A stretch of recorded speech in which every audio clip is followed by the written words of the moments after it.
when I first came, Yeah. I came to bring my son because he was just turned 8. Yeah. What's his He name? wanted to play football, Michael.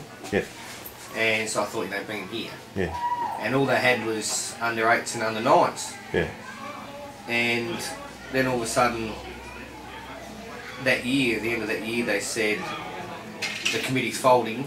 Yeah. Unless we get some parents, then the juniors are going to fold. Yeah. And so there's a few parents put their hand up, but no one really wanted to put their hand up to be president. Yeah. So I said, look, I know the senior committee, Yeah. and I think we need to liaise a bit with the senior committee because we've lost our, you know, our cohesion between the two. Yeah. Yeah. So I said, I'll go president, Yeah. and then we'll be able to liaise with the seniors. So we had an 8s, 9s again the next year. Yeah. And then we thought, well, we're starting to lose kids because their parents think there's nowhere to go. Yeah. So we better put in a plan to build the club up. Yeah. So the plan was every 2 years we put another team in, just so the kids that were in under 9s, then 10s, because all of a sudden it changed from under 8s, under 9s to under 8s, 10s, 12s, 14s. Which probably helped you out a bit. Which helped us out, exactly the first year that helped us out fantastically. Yeah.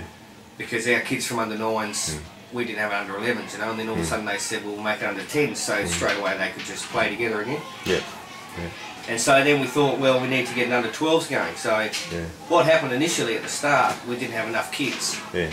So we'd play the other clubs, Yeah. and the other clubs would lend us kids, and they'd always be coming to us, how many kids have you got? Because you're allowed to have 28 on the list, but we'd only had 14.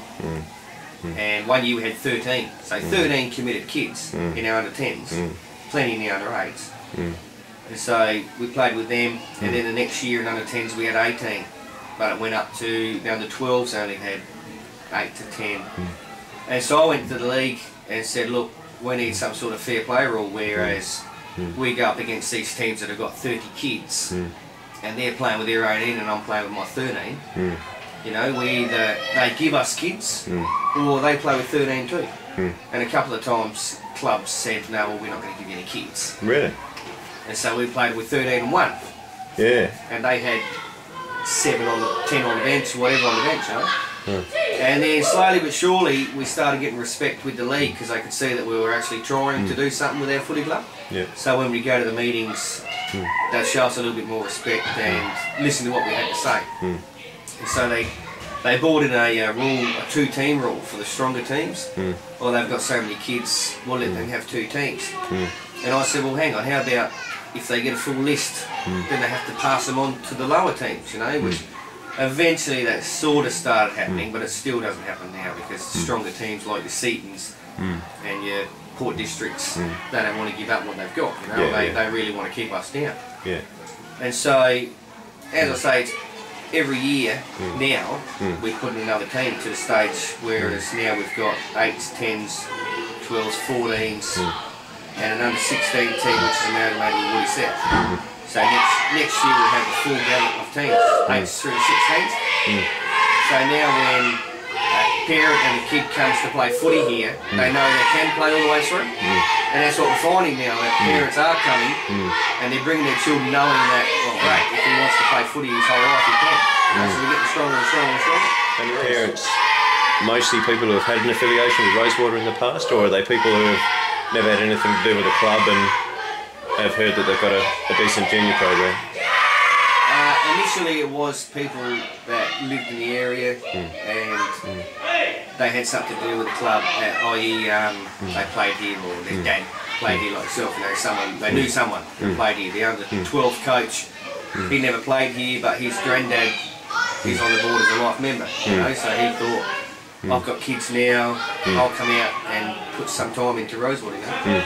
And then once they come, they can see that, hey, we haven't got a bad committee, because it's been the same committee really for the last 4 years, and we can see they're going places. So one of the most important jobs is the delegate goes to the league, puts our case across, you know, so that needs to be a friendly face for Rosewater, you know. So you do that? Or? No, I don't do that. Jo Van Dam, she does that. Right, because she's got a friendly face. Yeah, I used to go there, but I found I was too passionate, and so if I thought there was something going wrong and it wasn't helping my club, my passion would come through and... You bang the table?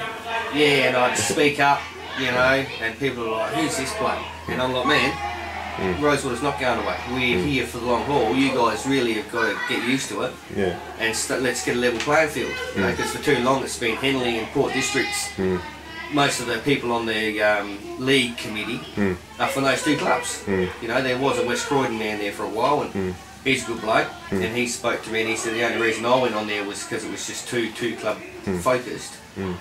And the chairman of the league is a good bloke, Arnold Kretschner. And he really wants, he said, look, for the league to be strong, we need a strong Rosewater, you know, we need to have a Rosewater, because we used to dominate in juniors. You know, you see our pennants, we've got 10, 20 flags. So we needed to get that dominance back up, and I think that when we lost it there for a little while and didn't have any juniors for a couple of years in a row, that Port Districts are rubbing their hands and thinking, right, they're gone.